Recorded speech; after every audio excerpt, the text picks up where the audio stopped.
ভগবান শ্রীকৃষ্ণ বলেন, সমুদ্র হোক বা সংসার, যে ধর্মের নৌকা প্রস্তুত করে সে ঠিকই পার হয়ে যায়। যে কেবল নিজের দুঃখকে আপন করে জীবন কাটায় সে শক্তিহীন হয়ে পড়ে, কিন্তু যে ব্যক্তি সমগ্র সমাজের দুঃখ আপন করে জীবন কাটায় সে শক্তিশালী হয়ে ওঠে। আমি কোনো জড়বস্তু নই যে আমাকে চাইলে পাওয়া যাবে, কিন্তু যে ব্যক্তি আমাকে তার নিজের অধিকার বলে মনে করেন আমি স্বয়ং নিজেই তার অধীনে বলেই ভাবি। কেউ তোমার অতি আপন নয়, কেউ তোমার পর নয়, কিন্তু যখন ধর্ম ও অধর্মের মাঝে যুদ্ধ হয় তখন আমি স্বাভাবিকভাবেই ধর্মের পক্ষে অবস্থান করি। ভগবান শ্রীকৃষ্ণ বলেন,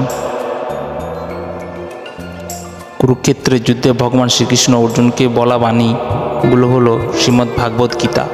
ভাগবত গীতা হলো হিন্দু ধর্মের একটি মূল্যবান গ্রন্থ, যেখানে ভগবান শ্রীকৃষ্ণর সমস্ত বাণী, সমস্ত উপদেশ দেওয়া থাকে, এবং সেখান থেকেই আমরা ভগবান শ্রীকৃষ্ণের জীবনের উন্নতি, জীবনকে সুনিয়ন্ত্রিত ও সুন্দর করে গড়ে তোলার প্রতি মুহূর্ত আমাদের গীতার এই উপদেশগুলি স্মরণ করা উচিত।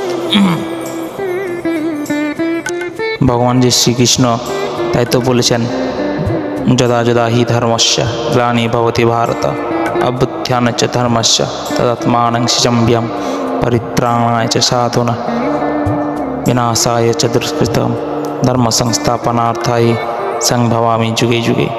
যখন যখন পৃথিবীতে শত্রু শয়তানের আবির্ভাব ঘটে, ভগবান শ্রীকৃষ্ণ